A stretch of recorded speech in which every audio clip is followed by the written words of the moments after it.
مالك يوم الدين إياك نعبد وإياك نستعين اهدنا الصراط المستقيم صراط الذين أنعمت عليهم غير المغضوب عليهم ولا الضالين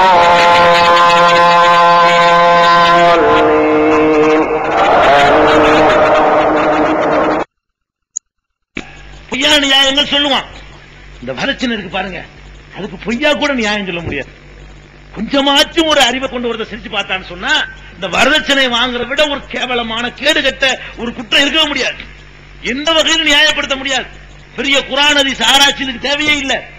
கொஞ்சம் மனசாட்சி மட்டும் தான் போதும்.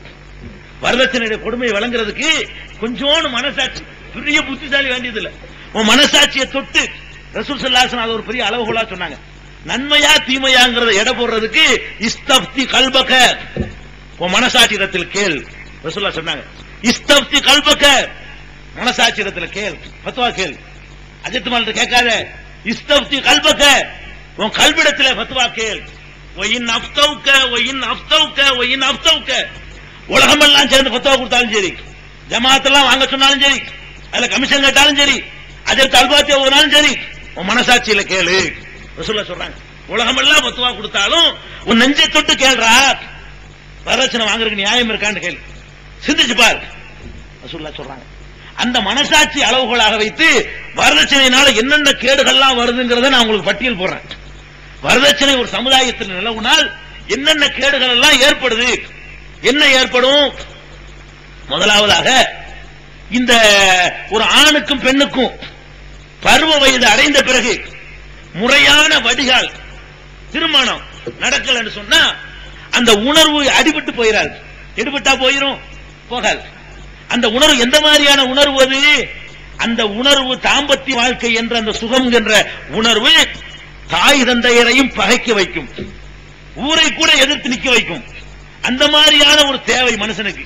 ஒரு ஆம்பளைக்கு ஒரு பொம்பளை தேவை, பொம்பளைக்கு ஒரு ஆம்பளை தேவை. இந்த தேவைகள் முறையாக நிறைவேறல என்று சொன்னா முறைகேடாக நிறைவேற்றப்படும்.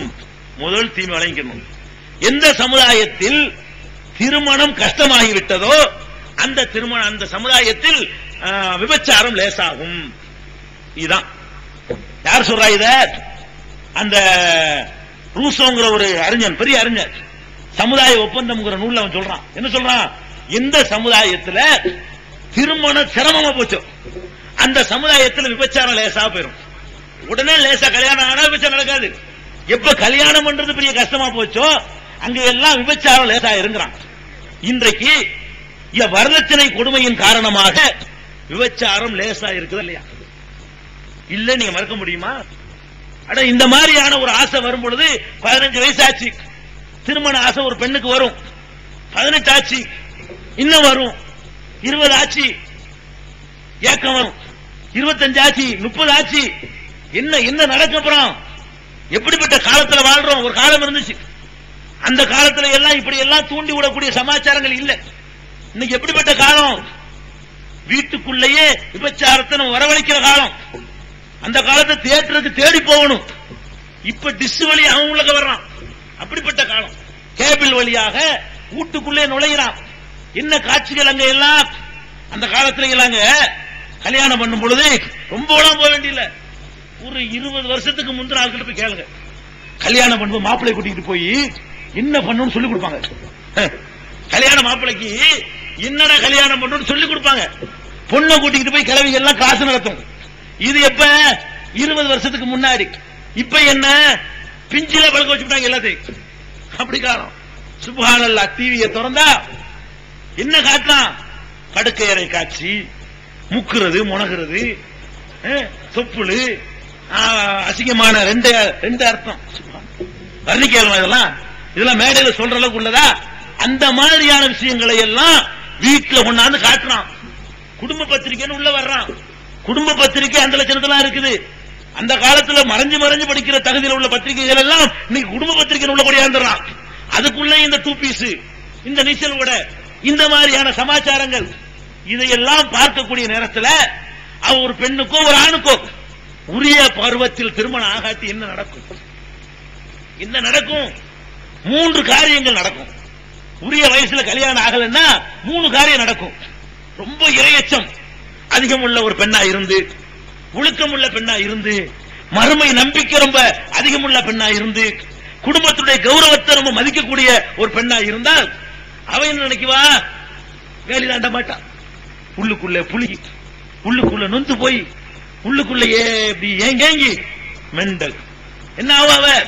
வேற மாதிரி தப்பு தண்டாவ போனோம்னா சமுதாயத்துல எல்லாம் தலைமுறை நிக்கணும், வேணாம், மெண்டல் ஆயிடலாம். பெண்கள் நிறைய பேய் பிடிக்குது, பேய் உனக்கு செய்யுது இல்ல, இந்த மனநோயை தான் பேய்ங்கிறான். பெண்கள் மாத்திரம் அதிகமா வர்றது காரணம் என்ன? எல்லாம் இதான்.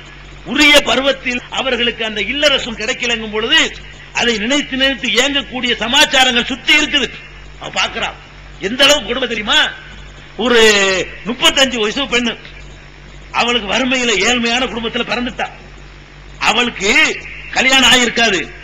அவளுடைய தோழி ஒருத்தி இருப்பாள, அவளுக்கு வசதியான குடும்பத்தில் உள்ளவ, அவளுக்கு 15 வயசுல கல்யாணம் ஆகி அவ ஒரு பிள்ளைய பெற்று அந்த புள்ள கல்யாணத்துக்கு கூப்பிட்டு வருவான். யாரு? இவளோட படிச்ச தோழி 35 வயசுக்காரிய வந்து கூப்பிடுவா, என் மகளுக்கு கல்யாணம், வசதி இருக்குது. மகளுக்கு அவ கல்யாணம் பண்ற அதே வயசுக்காரி, இவளுக்கு இன்னும் வாழ்க்கை கிடைக்கல. இது எவ்வளவு பெரிய கொடுமை! இப்படி ஒரு பெண்ணை இந்த மாதிரி ஏங்க வச்சு ஒரு ஆம்பளை இந்த மாதிரி பண்ண என்ன பண்ணுவான்? என்னவும் பண்ணுவான், எந்த ரேஞ்சுக்கு போவான், கொலையும் செய்வான். அப்ப இந்த மாதிரியான ஆசைகள் தூண்டி விடப்பட்டு அவர்களுக்கு வகை வகையான எல்லா பாடங்களும் நடத்தப்பட்டு புழுங்கி கிடக்கக்கூடிய இரையச்சம் மலிந்து குறைந்து போயிருக்கிற காலகட்டத்தில் இப்படி 35-40 வயசு வரைக்கும் ஒரு பெண்ணை வந்து குடும்ப வாழ்க்கை இல்லாம வச்சீங்கன்னு சொன்னா, அப்ப எண்ணி எண்ணி புழுங்கி பைத்தியமானான்னு சொன்னா, அந்த பைத்தியமாவதுக்கு யாரு காரணம்? உங்களால சும்மா விட்டுருவானா? ஏன் பைத்தியமானு கேட்க மாட்டானா? இதுக்குரிய காரணம் அல்லாஹ்வுக்கு தெரியாதா? இதுக்கு என்ன விசாரணை கமிஷனா போட முடியும்? படைச்ச ரப்புல் ஆலமீனுக்கு தெரியும் ஏன் இந்த பொம்பளைக்கு இப்படி ஆனிச்சு, எதனால இந்த பொம்பளை இந்த மாதிரி ஒரு மெண்டலா போனுச்சு அல்லாஹ்வுக்கு தெரியாதா? அப்ப யாரெல்லாம் அது காரணம் அம்புட்டு போய் அல்லாஹ் விசாரிக்க மாட்டானா? யாருக்கு அநீதி இழைக்க மாட்டான்? அல்லாஹ் வந்து யாருக்கு மிஸ்கால தர்றாங்கறான். லா எலிமுன்னாஸ செய்யா, எந்த மனுஷனுக்கும் ஒரு கடுகளவு அநீதி இழைக்காதவன் அல்லாஹ். இந்த பொம்பளைக்கு அநீதி இழைப்பானா? 40 வயசுல மெண்டலா போனால அவளுக்கு நியாயம் அங்க கேட்பாள, யாரெல்லாம் எனக்கு வாழ்க்கை கிடைக்கல, இந்த அம்புட்டு பாவிகளும் காரணம். அதெல்லாம் பட்டு மக்கள் அம்புட்டு பேரை நிப்பாட்டி வச்சு கேட்பான்ல கேள்வி, அவன் சும்மா விடுவான்? அவன் நினைச்சுப்பார். இந்த மாதிரி மெண்டல் ஆக்கின பாவத்தை சுமக்க நீங்கள் தயாரா? பெண்கள் எல்லாம் பைத்தியம் முடிச்சு அலைஞ்சால் அதனால என்ன வந்தாலும் பரவாயில்லையா? இரையச்சம் கொஞ்சம் இருக்கிறவர், இது ரொம்ப முத்தி போன இரையச்சம் இருந்தா மட்டும்தான் இப்படியே நொந்து போய் பைத்தியம் முடிக்கிறவளுக்கு போகும். கொஞ்சத்துக்கு கொஞ்சம் இரையச்சம் இருக்குது, கொஞ்சம் இரையச்சம் பேலன்ஸ் பண்ணி தடுமாறக்கூடியவள் அவ என்ன பண்ணுவா தெரியுமா? கெட்டு போகவும் பயம், அதே நேரத்தில் வந்து அடக்கிக் கொள்ளவும் முடியல, தற்கொலை பண்றாங்க. எத்தனை பெண்கள் தற்கொலை பண்றாங்க? இளம் வயசு பெண்கள் வைத்த வழியால் சாவு உண்டு பேப்பர்ல வருத. வைத்த வலிக்கு எவனா சாவானா? வைத்த வலி எய்ட்ஸா? சாவுறதுக்கு தூண்டக்கூடிய ஒரு வியாதியாது வைத்த வலினா? ஒரு மாத்திரை போட்ட நின்று போயிடுதுதான் வைத்த வலி. வைத்த வலிக்கு எந்த பொம்பளையா சாவாளா? இல்ல, வைத்த வலிக்கு சாவு உண்டுதான் பெத்தவன் செய்து கொடுப்பான். ஏன் செத்துட்டான்னு கேட்டா, நான் கல்யாணம் பண்ணல, பண்ணி வைக்கல, அதுக்கு செத்த சொல்லுவான். வைத்த வழியில தற்கொலை பண்ணிட்டா. வைத்த வழியில் தற்கொலை பேப்பர்ல படிக்கிறீங்களே, அதெல்லாம் வந்து நிப்பான். அந்த பொம்பளை எல்லாம் கேட்க மாட்டானா? ஏன் நீ செத்தன்னு கேட்க மாட்டானா? ஏன் தூக்கப்பட்டுக்கிட்ட, ஏன் அரளி விருதை அரைச்சு குடிச்ச, ஏன் வஸ்த திண்ட கேட்க மாட்டானா? அவ சொல்ல மாட்டாளா? எல்லாம் நான் என்ன பண்ணுவேன்? என்னை விட 10 வயசு கம்மியானவெல்லாம் புள்ள குட்டியோட இருக்கிறான். மகளுக்கு கல்யாண பத்திரிகை கொடுக்க வர்றான். எனக்கு ஆசிரியருக்கு உணர்வு இருக்கு. கெட்டு போய் அப்ப அம்மாவள தெரு தலை குனிஞ்சு நிக்க நான் விரும்பல. ஒரு பெண்ணை கெட்டு போயிட்டான்னு சொன்னா தலை குனியும். அவளுக்கு மட்டுமா? குடும்பமே தலை குனியும். அதுக்கு பயந்து நான் தற்கொலை செஞ்சேன் இவங்க எல்லாம் காரணம்னு காட்ட மாட்டாளா? காட்ட வைக்க மாட்டானா அல்ல? இதுக்கு என்ன பதில் ஒன்று இருக்குது? என்ன தைரியத்தில் வாங்குற? படைச்ச இறை தொழுவுறைய எதுக்கு தொழுவுற? நீ அல்லாஹ்வுக்கு பயந்தாலும் தொழுவுற? எதுக்கு நோம்பு வைக்கிற? பட்னா கிடைக்கிற? அல்லாஹ் கேட்பான்னு தான் சோறு திங்க தெரியாது நமக்கு. எந்த அல்லாஹ்வுக்கு பயந்து நீங்கள் உணவை தியாகம் செய்தீர்களோ, ஹலாலான உணவை தியாகம் செய்தீர்களோ, அந்த அல்லாஹ்வுக்கு பயந்து இந்த ஹராமை தியாகம் செய்ய மாட்டீர்களா? சிந்திச்சு பாருங்க. அப்ப இந்த தற்கொலைக்கெல்லாம் சேர்த்து நாம பொறுப்பு சுமக்கணும். அல்லாஹ்விடத்தில் எந்தெந்த பெண்கள் எல்லாம் திருமண வாழ்க்கை நடக்காமல் தற்கொலை செய்கிறார்களோ அந்த பாவத்தை நாம சுமக்கணும். அதுதான் அவ்வளவுதான் நடக்கிறது. இன்னும் ஒருத்தி இருப்பா, அவளுக்கு இறைச்சம் இருக்காது, ஒரு இந்த கௌரவ பத்தி யாரை பத்தி கவலை இருக்காது. அவ என்ன பண்ணுவா, அவ நல்லா நினைச்சாலும் விட மாட்டாங்க. அந்த மாதிரி சூழ்நிலைகள் இருக்குது. அவ வாட்டு வேணும் எவனா எடுத்துட்டு ஓடி போய்வா. நடக்குது இல்லன்னு சொல்ல முடியுமா? ஓடி போன வருஷம் உனக்கு இப்படி பண்ணிட்டால புரிய, அப்பதான் வீரம் வருகிறது. சமுதாய உணர்வு பீரிட்டுக்கிட்டு வரும். யாருக்கு இப்படி போகலாம்? இப்படி கேட்கக்கூடிய நாய்களை ஒரு கல்யாணம் பண்ணவங்க பிராணி இருக்காதுக்கு வெக்கமெல்லாம் பேசுறீங்கள. ஒரு பெண்மணி தப்பா நடந்துட்டான்னு சொன்னா அதை நியாயப்படுத்தல, அதை தூண்டுறது யார்? அதுக்கு தள்ளி விட்டது யாரு? அவ எனக்கு மாப்பிள்ளை கல்யாணம் வேணாம், நான் பல பேர்கிட்ட போக வேண்டும் முடிவு பண்ணிட்டு போனாலா? கிடைக்கிறதுனால போனாலா? எதனால கெட்டு போனா? ஒழுங்கான ஒரு ஆண்மகன் கிடைக்கலங்கிறதுனால நாங்க போனா? ஒழுங்கா அந்த திருமணம் ஆயிருந்தால் போயிருப்பாளா? அப்ப ஒரு பெண்மணி தவறி போயிட்டால் மட்டும் கொதிக்கு ரத்தம், பெரிய சமுதாய உணர்வு பிரிட்டுக்கிட்டு வருது, சமூக அக்கறை வருது.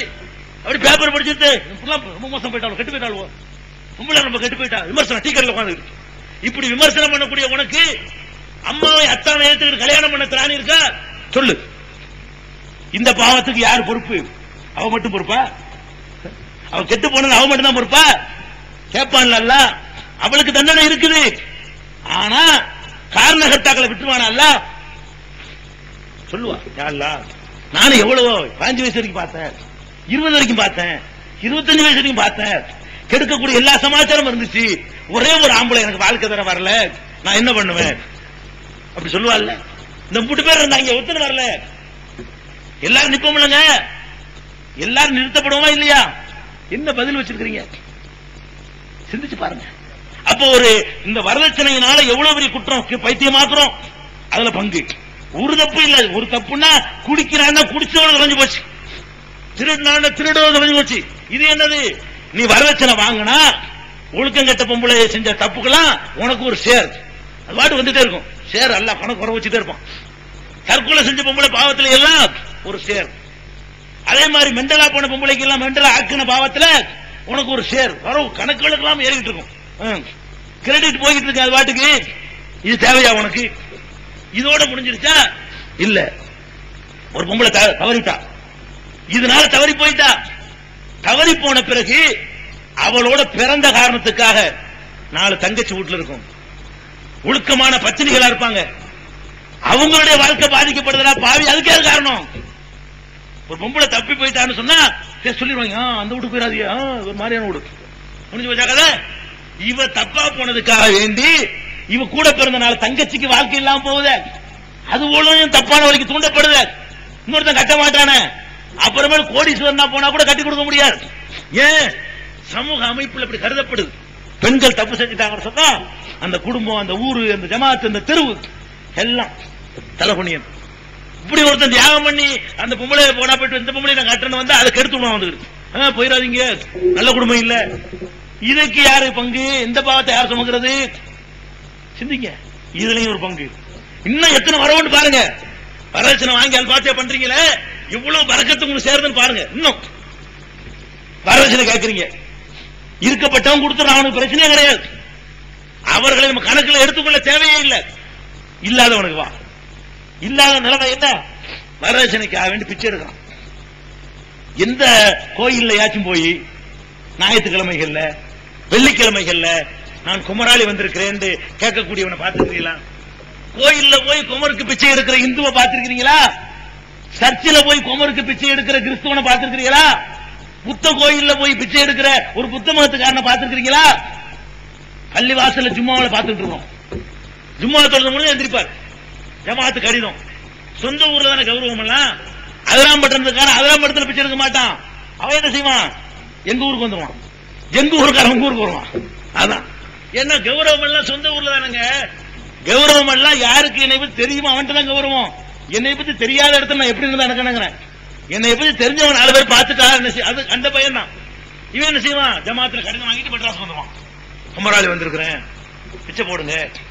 10 காசு யார்த்தையும் பிச்சையை கேட்காதவன், மானத்தோட மரியாதையோட வாழ்ந்தவன், ஒரு கட்டத்திலையும் கௌரவத்தை இழந்துடாதவன், சுயமரியாதைக்கு இலக்கணமா வாழ்ந்தவன், ஒரு பெண்ணை பெற்றதுக்காக வேண்டி பிச்சைக்காரனை அலைய விட்டுட்டீங்க.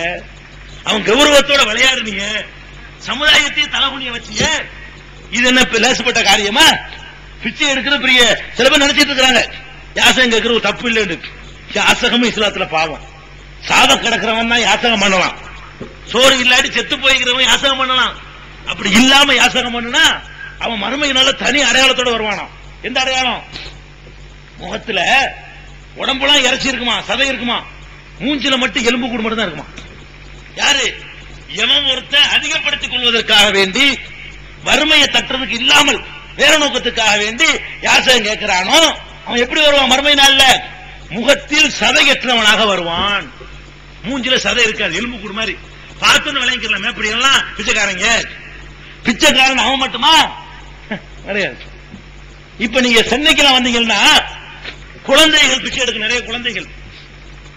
குழந்தைகள் யாரு தெரியுமா? நல்ல அதிராம்பட்டத்தில் பணக்கார வீட்டு பிள்ளையா இருக்கும். அது கடத்திட்டு போயிருவாங்க. குழந்தை திருடிக்கிட்டு போயிருவாங்க, காண போயிருதுல. குழந்தைகள் நல்ல நல்ல வீடுகள்ல இருந்து கடத்திக்கிட்டு போய் அதுக்கு சூடு வச்சு கைய கால முறிச்சு கண்ணை நோண்டி வாயை கிழிச்சு ஒரு கோரமாக்கி வச்சு அதை வச்சுட்டு பிச்சை எடுக்க வைப்பான். மாசு தனியா இருப்பான், காரெல்லாம் வச்சிருப்பான்.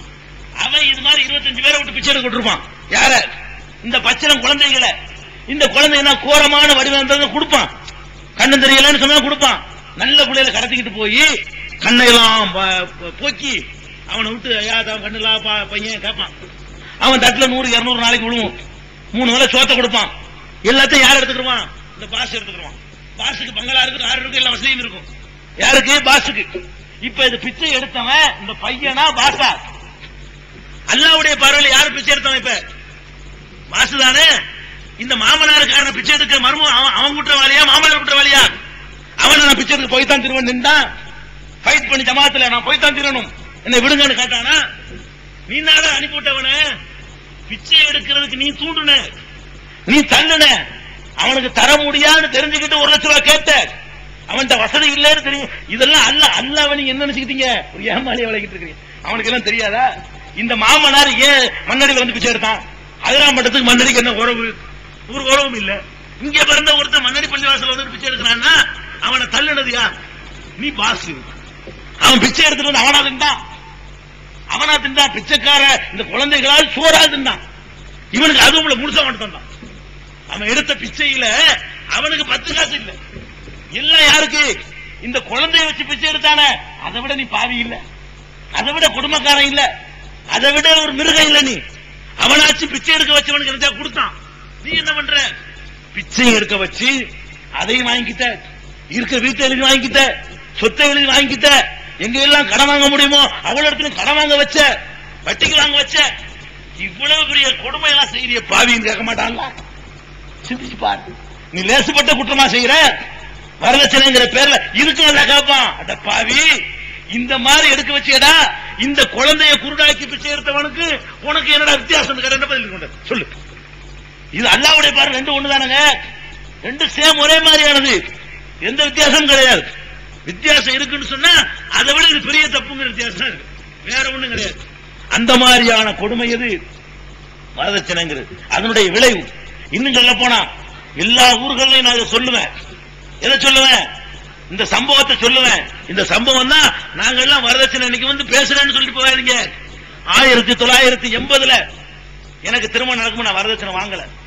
எல்லாரும் கேள்வி பண்ணாங்க. ஊருக்குள்ள மாதிரியா பார்த்தாங்க, பைத்தியக்கார மாதிரி.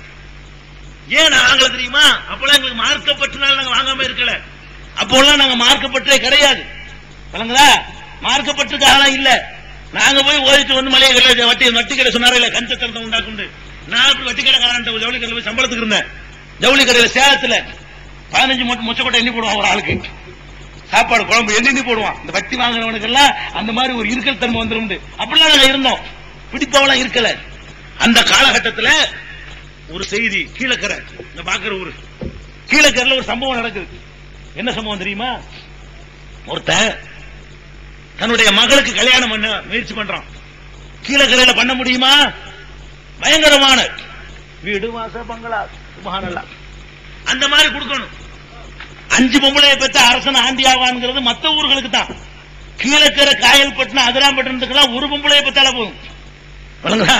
வேற வேற ஊர்களுக்கு தான் எது 5 பொம்பளையை பெற்று அரசாண்டியா போறது. நம்ம அதிராம்பட்டினம் நமக்கு தெரியும். அதனால சொல்றேன். அதிராம்பட்டினம், கீழக்கரை, காயல்பட்டினம் நாகூர் இந்த மாதிரி ஊர்ல எல்லாம் ஒண்ணு பெற்றால போறோம். அவனை ஆண்டி ஆக்குறதுக்கு அது ஒண்ணு போதும். அந்த அளவுக்கு வாங்குறாங்க பாருங்க. அவனுக்கு கொடுக்க முடியல ஒரு தகப்பனுக்கு. அவன் என்ன பண்றான்? இன்சூரன்ஸ் பண்ணிருக்கான், இன்சூரன்ஸ் பாலிசி எடுத்திருக்கான். அவன் பொண்டாட்டிக்கு சொல்றான், இந்த மாதிரி மகளை கல்யாணம் பண்ண முடியல, பேசிட்டோம், நான் எவ்வளவு முயற்சி பண்ணிட்டேன், என்னால கட்ட முடியல, நான் போய் ஆக்ஷன்ல செத்து போயிடுறேன். இன்சூரன்ஸ் பணம் தருவாங்க, அதை வாங்கி மகளுக்கு கல்யாணம் பண்ணி வச்சிருக்கு. யார் சொல்றா? தகப்பங்காரன் சொல்றான். யார்கிட்ட? பொண்டாட்டி சொல்றான். பெண்ணை பெற்ற தகப்பங்காரன் உன்னுடைய மனைவிட்டு சொல்றான். சொல்லிட்டு சைக்கிள் எடுத்துக்கிட்டு போய் அவளும் சரிங்கிறா. ஏன் இந்த குடும்பம் அப்படி இருக்கு? எத்தனை வருஷம் வீட்டுல வச்சுக்கிட்டு இருக்கிறது? எத்தனை வயசு வரைக்கும் வீட்டுல வச்சுக்கிட்டு இருக்கிறது? கரையேத்தணுமே. இது ஒரு பொண்ணு தானே இருக்கு, கரையேத்திடுவோம். தொலைநாள் போயிட்டு போறான், நம்ம எப்படி கூட கொஞ்சம் குடிச்சுக்கிடுவோம். போய் ஆக்ஷன்ல பஸ்ல மோதி ஆள் செத்து போயிடும். முஸ்லீம் பேப்பர்ல வருது. என்ன வருது தெரியுமா? வேணும்னு தான் செத்தாண்ட இன்சூரன்ஸ் இல்லட்டாங்க. அவன் நினைச்சு நிறைவேறல. இவன் வந்து பஸ்ஸுக்கார மேல தப்பு இல்ல, வேணும்னே வந்து ஆள் கேட்டவன் சொல்லிட்டான் போல இருக்கு, இவன் சாவ போறேன். அதையெல்லாம் வச்சு விசாரணை பண்ணி இல்லன்னு. அப்ப ஒரு மனுஷனை சாவ தூண்டுத இந்த தினத்தந்தி பேப்பர்ல 1979 80 வந்த பேப்பர் பாத்தீங்கன்னா இந்த சம்பவம் இருக்கும். இதையெல்லாம் பார்த்த நேரத்துல நாங்க நொந்து போய் வாங்க கூடாது. மார்க்கப்பட்டிருக்கா இல்லப்பா, ஒரு அறிவு மூளை உள்ளவனுக்கு தெரியணும். நாங்க எங்க குடும்பத்தில் நாங்க வரதட்சணை வாங்க மாட்டோம், எனக்கு பேசுறதுக்கு தைரியம் இருக்கு, தகுதி இருக்கு. எவனும் சொல்ல இயலாது. 2 ஆள் கூட வந்திருப்பாங்க, கேட்டுக்கங்க, இந்த பக்கத்துல போய் விசாரி, நான் வாங்கினேன் வாங்கலங்கிறதுக்காக வேண்டி என்ன இழிவாவெல்லாம் பார்த்தாங்க.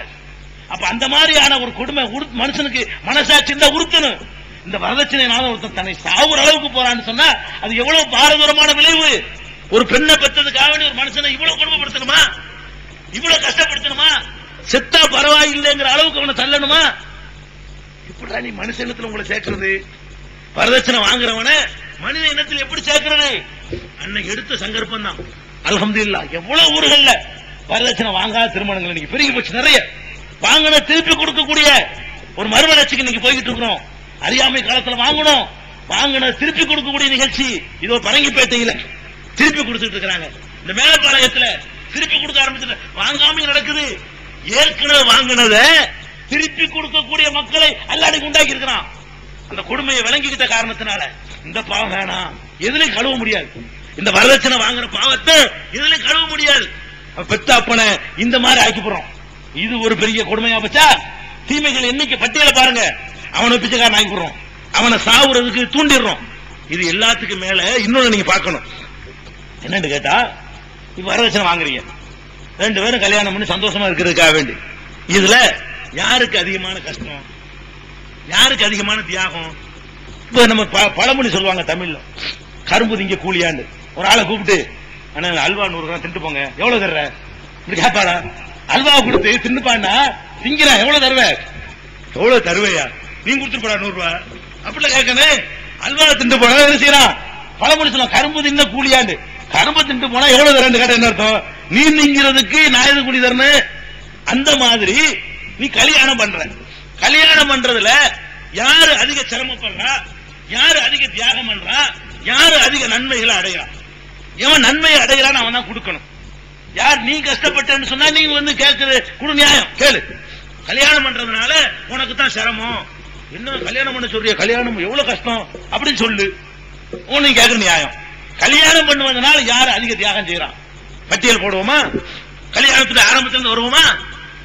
நீ ஒரு பெண்ணை திருமணம் செய்யற, உனக்கு 25 வயசு இருக்கும், பொண்ணுக்கு எத்தனை வயசு இருக்கு? 10 வயசா கம்மியா இருக்குமா? அப்படிதான் நடைமுறை. 25 வயசு 35 வயசு இருக்குமா? இருக்காது. பெண்களை பொறுத்த வரைக்கும் நம்மளோட 10 வயசு கம்மியா தான் இருப்பாங்க. 10 வயசு 8 வயசு 5 வயசாச்சும் குறைஞ்சபட்சம் கம்மியா இருக்கும். அப்ப அந்த மாதிரியான ஒரு பெண்ணை கல்யாணம் பண்றோம். திருமணம் பண்ணக்கூடிய நேரத்தில் இந்த மாப்பிளக்காரன் அவன் வீட்லயே இருப்பான், அவன் அம்மாவோட இருப்பான், அவன் அத்தாவோடவே இருப்பான், அண்ணன் தம்பியோடவே இருப்பான். உங்க ஊர் விதிவிலக்கா இருக்குங்கிறீங்களா? அதையும் சொல்லி போற பின்னாடி.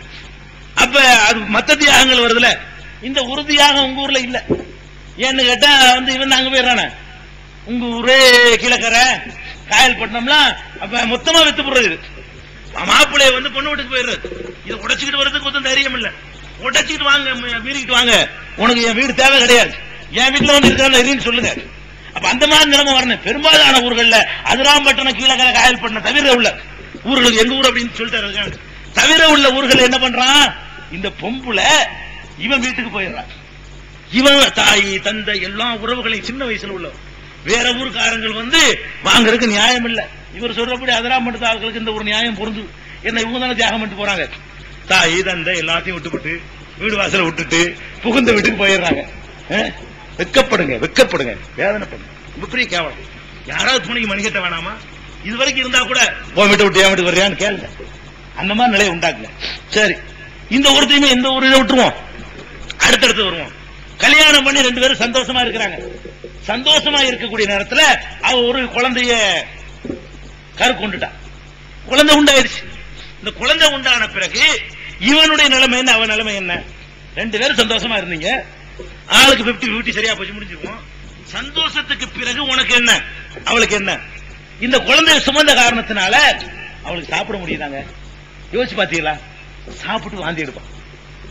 உங்க அக்கா தங்கச்சி அப்படி பார்த்ததில்லை நீங்க? உங்க குடும்பத்தில் இந்த மாதிரி பெண்கள் கர்ப்பிணியா இருக்கும் பொழுது சாப்பிட்டதை வந்து நீ என்ன செய்யற, சட்டியா அடிச்சுட்டு போயிடுற. ஒண்ணும் மிச்சம் விடாம வீட்டுல கொண்டாடிக்கு இருக்கான்னு கேட்க மாட்டான். அந்த பழக்கம் கூட இங்க கிடையாது. என்ன பண்றது, எல்லாத்தையும் திட்டு போயிடுற. உனக்கு வந்து இந்த மாதிரி 3 மாசம் குழந்தை இருக்கிறதுனால உனக்கு ஏதாவது பாதிப்பு இருக்கா? உடல்ல என்னமாச்சும் ஒரு அறிகுறி இருக்கா? ஒரு டயர்ட் இருக்குதா? இல்ல. அவ வந்து வாந்தி எடுத்துக்கிட்டப்ப இவன் பேட்டு எடுத்துட்டு கிரிக்கெட் விளையாடுவான். இதுதான் உன் நிலைமை. அப்ப இந்த நிலைமைக்கு அவ சாப்பிட்ட சாப்பாடு அவ உடம்புல ஒட்டலைங்கிறது இருக்குத, இது எவ்வளவு பெரிய தியாகம். இதுக்கு என்ன காரணம்? உங்களோட குடும்பம் நடத்தாட்டி ஏற்பட்டிருக்குமா? உன் சந்ததியை சுமக்காட்டி ஏற்பட்டிருக்குமா? உனக்கு எவனாச்சும் அந்த மாதிரி ரசூலுல்லாஹ் காலத்துல கேட்டாங்களே, அந்த மாதிரி ஆண்மை நீக்கம் பண்ணி காயடிச்சு விட்டுருந்தா இப்படி நடந்திருக்குமா? நீதானே எவ்வளவு காரணம் நம்ம தானுங்க. அப்ப கர்ப்பிணி அவளை ஆக்கி விட்ட பிறகு நினைச்சது திங்க முடியல. அதே நேரத்தில் திங்க முடியலங்கிற மட்டுமில்ல, திங்காத கட்டத்திலையும் அந்த கரு வளருது. எதுல வளருது கருவு? கரு எதுல வளருதுங்கிற சல்பேட் யூரியா வாங்கி போறீங்களா? கரு வளர்ச்சிக்கான தனியான குட்டையில கொண்டு போய் ஒண்ணும் கிடையாது. அந்த கரு கண்ணுக்கு தெரியாத அளவுல உள்ள போன அந்த கருவு வளர்ந்துகிட்டே இருக்குது. எங்க இருந்து வளர்ந்து தெரியுமா? அவ உடம்புல உள்ள ரத்தம், அவ உடம்புல உள்ள சக்தி, அவளை 15 வருஷம் 20 வருஷம் அப்பம் போட்டு வளர்த்தான சோறு, அதுல ஊட்டச்சத்து, அதுகளை எல்லாம் திங்கிறது கொட்ட மாட்டேங்குது. அதே நேரத்தில் உடம்புல இருந்து போய்கிட்டே இருக்கு. தொப்புள் வழியாக, தொப்புள் கொடி வழியாக உள்ள போய்கிட்டே ஒரு கொடி ஒண்ணு இருக்கும் தொப்புள் குழந்தைக்கு, அது வழியாக கனெக்ஷன். வாய் வழியா ஒண்ணும் போகாது. வயிற்றுல இருக்கும்போது வெளியே வரும்போது வெட்டி விட்ட பிறகுதான் வாய் கனெக்ஷன். அது வரைக்கும் எப்படி போகுது? தொப்புள் கொடி வழியாக உணவு போகுது. உணவு எங்க இருந்து போகுது? அவ திண்டும் திங்காமையும் கக்கியும் கக்காமையும் கஷ்டப்படுறாள். அந்த அதுலதான் வளர்த்துக்கிட்டே இருக்கிறான். அதுக்கப்புறம் ஒரு 4 மாசத்துக்கு பிறகு மசக்கையெல்லாம் மாறி போய் திங்கிறான்னு வைங்க, திண்டெல்லாம் ஒட்டுமா உடம்புல? ஒட்டாது. திண்டதெல்லாம் அங்கேதான் போகும் குழந்தைக்கு. அப்ப இதை சுமந்த காரணத்தினால அவளுக்கு ஓட முடியாது, ஆட முடியாது, குனிய முடியாது. இங்க இருந்து ஒரு குதிப்பாரு. 7 பிள்ளை பெத்தவன அவன் ஒரு பிள்ளைக்கு அம்மாவை கூட குதிக்க முடியுமா? முடியுமாங்கிற. அவனு உன்னை விட சின்ன வயசுக்கார தானே. நீ துள்ளாட்டம் போடுற, அவளுக்கு படுக்க முடியல நினைச்சபடி. இந்த வயசுல சுமந்ததுனால 8 மாசம் 9 மாசம் ஆச்சுன்னு சொன்னா படுக்க முடியுமா? நினைச்சபடி ஓட முடியுமா? ஏற முடியுமா? இறங்க முடியுமா? ஆட முடியுமா? குதிக்க முடியுமா? எல்லாமே ஒரு சைஸா தான் படுக்கணும். குப்புற படுக்க முடியுமா? நீ குப்புறவும் படுப்ப, நீ மல்லாகவும் படுத்திருப்ப, 10ஆம் மாசத்துலயும் படுப்ப, 20ஆம் மாசத்துலயும் படுப்ப. உனக்கு என்ன? உனக்கு ஒண்ணு கிடையாது. பாவிகளா, இதை பார்த்த பிறகு நீ கேட்கலாமா? இவ்வளவு கஷ்டப்படுறாள, நம்ம என்ன வேணா கொடுக்கலாமே. இந்த சுமக்கிறாள நம்முடைய வாரிச, இதுக்காக வேண்டி எத்தனை கோடி உனக்கு வேணும்னு கேட்கணும். நீ நேர்மை உள்ளவனா இருந்தா, உனக்கு மனசாட்சி இருந்தா, உனக்கு சிந்திக்கிற அறிவு அல்லாஹ் கொடுத்திருந்தா, மூளைக்கு பதிலாக உனக்கு களிமண் இல்லாம மூளை இருந்தா நீ கேட்டிருக்கணும். கஷ்டப்படுறீங்க. இது பெரிய பல்கலைக்கழகத்தில் போய் படிச்சவனுக்கு தான் தெரியுமா? உன் பக்கத்து வீட்டுக்காரியை பார்த்து தெரிஞ்சுக்கிறீங்களா? உன் அக்கா தங்கச்சி கர்ப்பிணியா இருக்கும்போது பட்ட கஷ்டத்தை பார்த்து உனக்கு தெரிஞ்சிருக்க முடியாதா? அக்கம் பக்கத்தில் உள்ள இந்த கர்ப்பிணி பெண்கள் படக்கூடிய பாட்டையெல்லாம் பார்த்து உனக்கு புரிஞ்சுக்கிற முடியாதா? அப்ப யோசிக்கணும். ஒருத்தன் நம்ம கல்யாணம் பண்ண போறோம், பாவம் நம்மளை விட பலவீனமான ஒருத்தி வந்து கஷ்டப்பட்டு அவ வயிற்றுல சுமந்து திங்கிறது ஒட்டாம, சாப்பிட முடியாம, ஆட முடியாம, ஓட முடியாம, இவ்வளவு சிரமப்பட்டு நம்முடைய வாரிசை சுமக்கிறால, நம்மள கொடுக்கணும். என்ன நியாயத்தை நமக்கு சிந்திச்சு பார்க்க வேணாம். இதை சிந்திச்சா நீ கேப்பியா? இதுக்கு ஒண்ணு குர்ஆன் பெரிய ஆராய்ச்சி வேணுமாங்கிற, இதை சிந்திக்கிறதுக்கு பெரிய அறிவு வேணுமோ, இதுக்கு 7 வருஷம் பட்டம் வாங்கணுமோங்கிற. சாதாரண மனுஷனா இருந்தா போதும், முஸ்லிமா கூட இருக்க தேவையில்லை. மனுஷ இடத்துல உள்ளவனா இருந்தா போதும், வேற ஒண்ணு இது பெரிய தகுதி வேண்டியதில்லை இது விளங்கிறதுக்கு. அப்ப அந்த மாதிரி கஷ்டப்படுறான். அதுக்கப்புறம் என்ன, குழந்தையை பெற்றெடுக்கணும். லேசப்பட்ட காரியமா? மறுபிறவிங்க. பிரசவங்கிறது என்னது? மறுபிறவி. மறுபிறவி எடுத்து வர்றா, புலன் போயிருவா. ஏன் அவ்வளவு பெரிய வேதனை? அது அதை தாங்க முடியாத வேதனை, அவ்வளவு பெரிய கஷ்டம். உன் வாய்க்குள்ள ஒரு ஆப்பிள் பழத்தை கொடுத்துருச்சா கூட உன்னால தாங்க முடியாது. அப்ப சின்னஞ்சிறிய உருவத்துல போன ஒரு குழந்தை எத்தனை மடங்கு பெருசாகி வருது. அது எவ்வளவு பெரிய வேதனைகளை ஒரு பெண்ணுக்கு உண்டாக்கும். உனக்கு அதை அனுபவிச்சு விளங்க இயலாது. சாதாரண அறிவை கொண்டு சிந்திச்சா விளங்க முடியுமா இல்லையா? இப்படித்தான் இது கஷ்டமா இருக்கும். ஒவ்வொரு பொம்பளையும் நினைக்குவாளாம், அந்த பிரசவ நேரத்துல இந்த பயலை கிட்ட நெருங்க விடக்கூடாது புருஷனை. ஏன் அந்த வேதனையுடைய நேரத்தில் அப்படி புலம்ப சொல்லுமா? அல்லாஹ் ரப்பல் ஆலமீன் அவன் பெரிய ஹக்கீமான ஆளு. இப்படி நினைச்சா ஒரு குடும்பம் நடக்காத, அடுத்த நிமிஷம் மாத்தி விட்டுருவாங்க. குழந்தை பத்து முடிச்சவன எங்க அவர்னு கேப்பா, அது ஒரு விஷயம். அது அவன் ஹக்கீம், ஹிக்மத் பண்றவன். அந்த ஹிக்மத் பண்ணலன்னு சொன்னா ஒரு குடும்பத்திலே ஒரு பொம்பளை வாழ மாட்டான். இது தேவையா போடான்றுவா. அப்ப பிரசவ நேரத்துல புருஷன் கரைச்சானா கழுத்து நினைச்சு கொண்டு விடுவான்.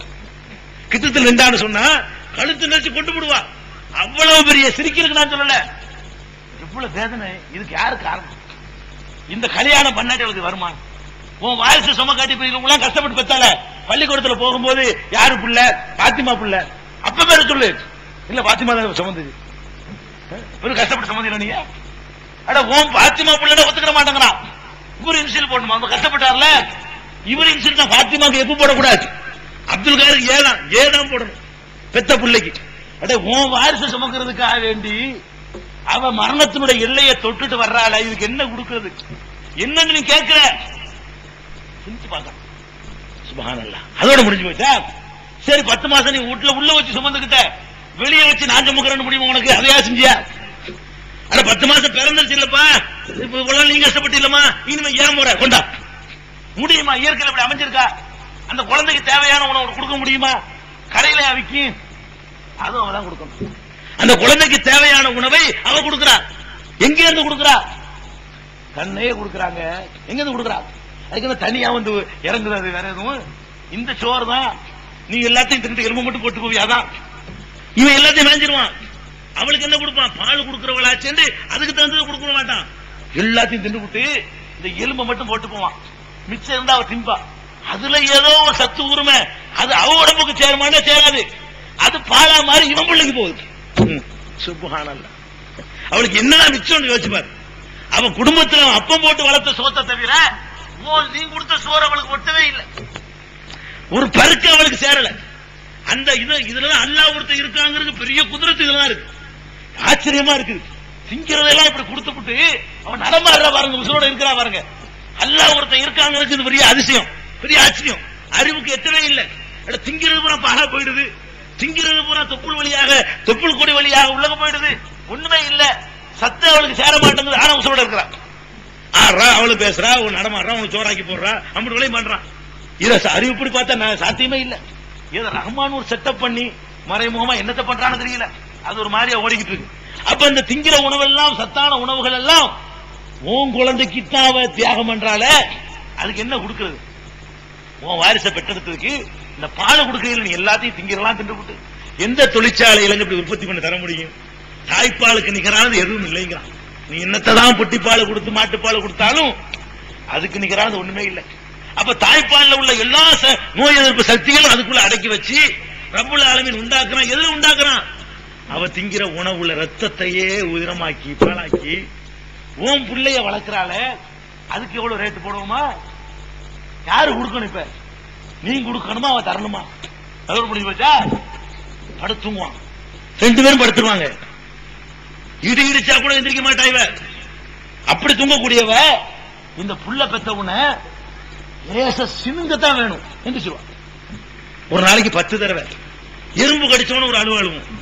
அதுக்கு எந்திரிச்சு உட்காந்துக்கிட்டு தேடிக்கிட்டு பாப்பா என்னன்னு தெரியலையா, லைட்டை போட்டுக்கிட்டு மறுபடியும் படுப்பா.